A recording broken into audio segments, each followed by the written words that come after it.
Bismillahirrahmanirrahim. Assalamualaikum warahmatullahi wabarakatuh. Di beberapa video lalu kita sudah membahas seputar unsur pembentuk sebuah narasi dalam bahasa Arab ya teman-teman. Ada tiga unsur pembentuk narasi dalam bahasa Arab, yaitu yang pertama kata benda atau isim, yang kedua yaitu fi'lun atau kata kerja, yang ketiga yaitu harfun atau kata huruf. Pada pembahasan kali ini kita akan sedikit membahas tentang ciri-ciri dari salah satu unsur tersebut, yaitu ismun. Dicatat teman-teman ya, ciri-ciri dari pembentukan kata benda. Ciri-ciri yang pertama, kalau kita mau membaginya, sekitar ada beberapa ulama atau beberapa ahli bahasa dalam bahasa Arab itu membaginya menjadi 6, ada yang membaginya menjadi 5. Oke, agar tidak membingungkan, kita sampaikan dulu terlebih dahulu kenapa kok ada yang membaginya menjadi 6, kenapa membaginya ada yang menjadi 5. Kita sebutkan satu terlebih dahulu. Yang pertama, ciri-ciri dalam sebuah kata benda, yaitu sebuah kata benda dalam bahasa Arab bisa kemasukan huruf alif lam. Alif lam. Kita ambil contoh misalnya kata roksun. Roksun artinya kepala. Roksun artinya kepala. Kalau sebuah kalimat, ada sebuah kalimat atau sebuah kata masuknya alif lam, berarti bisa kita identifikasi bahwa kata tersebut masuk pada klasifikasi kata benda. Misalnya roksun, kita tambahkan alif lam, berarti ar-roksu. Ar-roksu atau yadun artinya tangan, berarti kalau kita masukkan alif lam berarti menjadi al-yadu.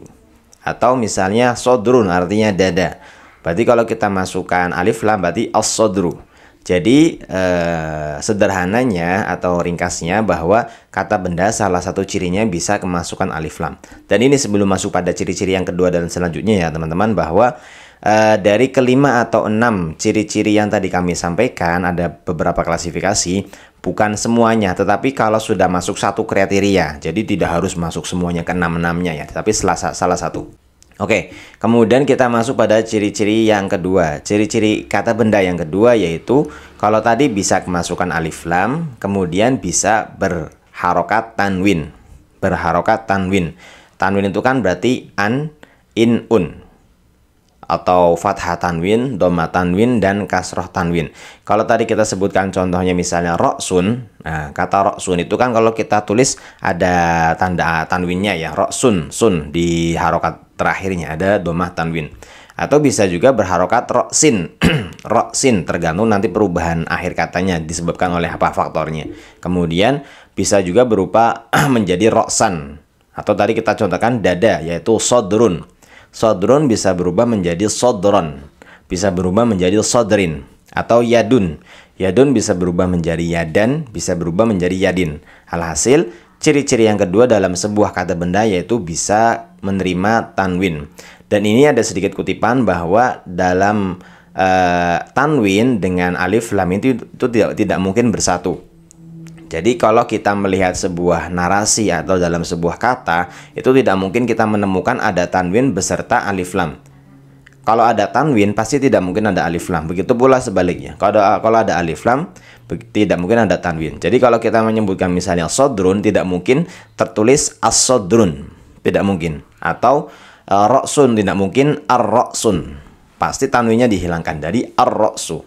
Atau alif lamnya dihilangkan yaitu roksun. Bisa difahami teman-teman ya. Kemudian ciri-ciri yang ketiga. Ciri-ciri yang ketiga yaitu bisa kemasukan huruf jer. Kemasukan huruf jer. Ini unik ya. Kemarin kan sudah kita bahas ya, ciri-ciri dalam sebuah kata ada 3, atau pembagian kata ada 3, yaitu fi'lun, ismun, sama harfun. Ismun, fi'lun, sama harfun.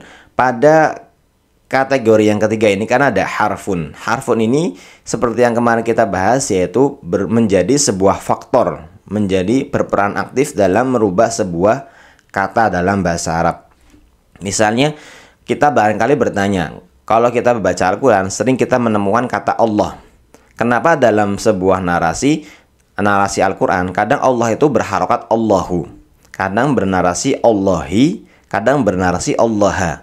Barangkali kalau yang kita kritis akan bertanya-tanya, kenapa kok bisa berubah harokatnya? Nah, inilah salah satu faktor. Nah, yang menjadikan faktor kata Allah atau kata-kata yang lain itu berubah karena adanya sebuah harfun yang didahului.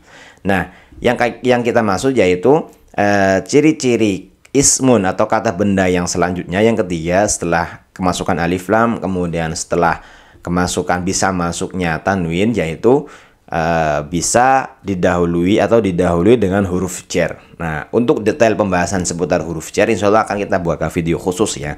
Tetapi sederhananya huruf jar itu adalah huruf yang menjadikan sebuah kata benda itu berharokat kasroh. Kita ambil contoh misalnya kata min. Min adalah termasuk huruf jar, artinya dari. Kalau kita meletakkan kata min atau huruf jar didahului di depan kata benda, maka otomatis kata benda tersebut akan berubah menjadi kasroh atau menjadi jar. Misalnya, kita sandingkan kata min dengan Allah, berarti minallahi. Allah yang seharusnya berharokat dhammah, kenapa kok berubah menjadi Allahi? Karena didahului dengan huruf jar. Minallahi. Nah, inilah salah satu dari sekian karakteristik kata benda bisa masuknya huruf jar. Karena fi'lun itu tidak mungkin bisa kemasukan huruf jar. Kata benda itu tidak mungkin kemasukan huruf jar. Misalnya kita contohkan kata benda akala yakulu, artinya makan. Nggak mungkin kita masukkan kata akala yakulu yang didahului dengan kata huruf. Misalnya min akala, tidak mungkin, itu salah. Atau min yakulu, itu nggak mungkin. Karena haraf jar pasti konsekuensinya akan bersanding dengan kata benda. Sampai sini bisa dipahami ya teman-teman. Kemudian klasifikasi yang ketiga yaitu berharokat kasroh. Nah, klasifikasi yang berikutnya yaitu yang keempat adalah sebuah kata benda itu bisa berharokat kasroh. Ini salah satu identitas dari dalam kata benda. Kalau kata kerja itu sejatinya nggak bisa berharokat kasroh. Misalnya kita contohkan wasaba yasibu, artinya melompat. Wasaba itu kan berharokat fathah, yang nggak mungkin berubah menjadi wasabi.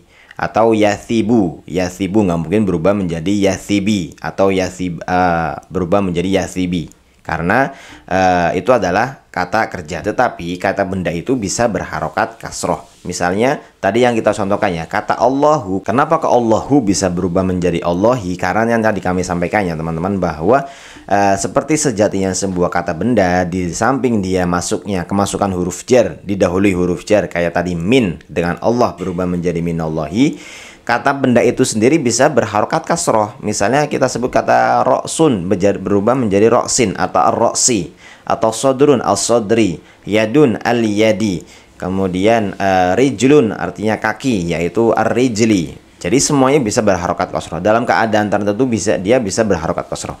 Nah, sekarang kita masuk pada klasifikasi yang kelima. Nah, yang kelima yaitu kalau dalam kitab Jurumiyah itu klasifikasi yang kelima yaitu masuknya huruf qasam, huruf sumpah. Huruf sumpah itu kalau dalam bahasa Indonesia mungkin kita artikan dengan demi ya, demi Allah. Nah, kalau di Al-Qur'an sumpah itu bermacam-macam, karena Allah sebagai Tuhan itu bersumpah bebas dengan makhluknya, berbeda dengan makhluknya itu sendiri. Boleh bersumpah hanya dengan nama Allah. Kalau kita di Al-Quran kan banyak menemukan kata was-sama'i wat-thariq wad-duha wal-laili idza saja dan sebagainya, atau dan sebagainya. Huruf qasam itu sendiri ada 3. Yang pertama yaitu wawu, kemudian bi dan ta. Wa, ba sama ta. Wawu wallahi atau ta tallahi, kemudian bi billahi. Nah, tapi pada aplikasinya seringnya yang paling sering adalah huruf wawu ya.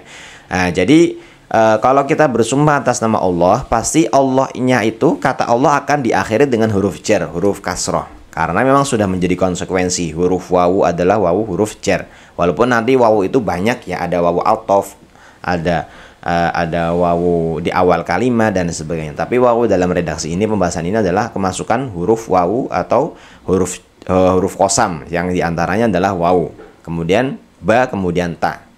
Sampai sini bisa dipahami ya teman-teman. Adapun ulama yang mengatakan bahwa klasifikasi sebuah isim itu ada 6, biasanya menambahnya dengan klasifikasi yaitu idhofah atau mudhofin ilaih. Mudhof ilaih itu apa? Nanti insya Allah akan kita buatkan video khusus ya.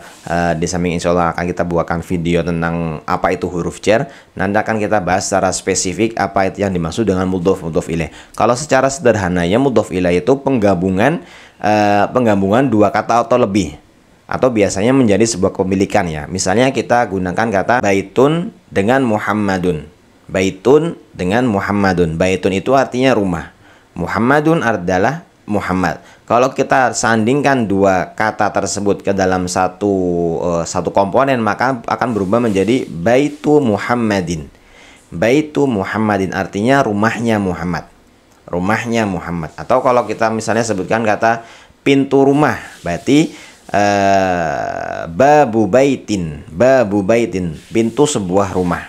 Jadi maksudnya idhofa atau mudhof ilaih itu penggabungan dalam sebuah kalimat. Kalau dalam bahasa Indonesia itu hampir mirip mungkin seperti idiom, tapi beda ya. Kalau idiom itu kan penggabungan sebuah kata dalam kata lebih dari satu, kemudian menjadi makna yang baru. Tapi ya hampir mirip seperti idiom, tapi bukan ya, berbeda. Jadi intinya mudhof ilaih itu penggabungan satu kata, dua kata atau lebih sehingga menjadikan makna yang baru. Misalnya kalau kita menyebutkan kata pintu rumah itu kan yang dimaksudkan itu kan sebenarnya pintunya, bukan rumahnya. Kalau kita menyebutkan kata mobilnya Muhammad, sayyaratu Muhammadin misalnya, mobilnya Muhammad, yang dimaksudkan itu adalah mobilnya, bukan Muhammadnya. Jadi bisa dipahami ya teman-teman. Mungkin ini saja yang dapat kami sampaikan. Sebenarnya kalau kita mempelajari kitab nahwu yang lebih dalam, ada beberapa klasifikasi yang tidak kita sebutkan, tapi kita sebutkan pada hal yang dasar saja, yang sangat basic, yang sering kita temukan khususnya di Al-Quran. Jadi sekali lagi kalau kita mau meringkas, ciri-ciri dari kata benda dalam bahasa Arab itu ada 5. Ada juga yang membaginya menjadi 6. Yang pertama yaitu tanwin, bisa kemasukan tanwin, roksun, qalamun, kemudian tadi kita contohkan sodrun yaitu dada, kemudian yadun, sayyaratun, baitun dan sebagainya. Kemudian bisa masuknya alif lam, as-sodru, kemudian al-qalamu, kemudian ar-ra'su, al-yadu, al-baitu, as-sayyaratu dan sebagainya. Kemudian bisa berharokat kasroh. Tadi yang awalnya as-sodru bisa berubah menjadi as-sodri, bisa menjadi al-yadi, bisa menjadi al-qalami, as-sayyarati dan sebagainya. Kenapa kok bisa berubah menjadi harokat kasroh yang awalnya berharokat dhammah? Karena ada faktor yang merubahnya, yaitu ciri-ciri yang berikutnya itu masuknya huruf jar. Nanti akan kita bahas insyaallah pada pertemuan yang akan datang. Huruf jar, misalnya tadi kita contohkan min. Kenapa kok sebuah kata berubah menjadi kasroh? Karena kemasukan didahului huruf jar. Min Allah, berarti minallahi, minal qalami, minar roksi, minas sodri dan sebagainya. Kemudian ciri-ciri yang berikutnya yaitu bisa kemasukan huruf qasam. Ini tapi sangat dalam tanda kutip ya. Ini sangat terbatas kalimat atau sebuah katanya, sebuah diksinya. Hanya berkutat pada redaksi Allah kalau kita sebagai hamba. Kalau dalam Al-Qur'annya berarti redaksi semua makhluknya Allah. Misalnya syamsun wa syamsi, al-qamaru jadi wal qamari dan sebagainya. Kemudian terakhir yaitu idhofah atau mudhof ilaih, penggabungan sebuah kata yang lebih dari satu. Karena mudhof ilaih ini hanya dimiliki oleh kata benda, sehingga kita tidak mungkin menyandingkan satu kata kerja dengan kata kerja yang lain, kecuali kalau dalam ada pemisahnya ya. Nanti insya Allah akan kita bahas pada pembahasannya akan datang pada jauh-jauh hari insya Allah. Mungkin ini saja dapat kami sampaikan, kurang lebih ya mohon maaf. Syukran. Wassalamualaikum warahmatullahi wabarakatuh.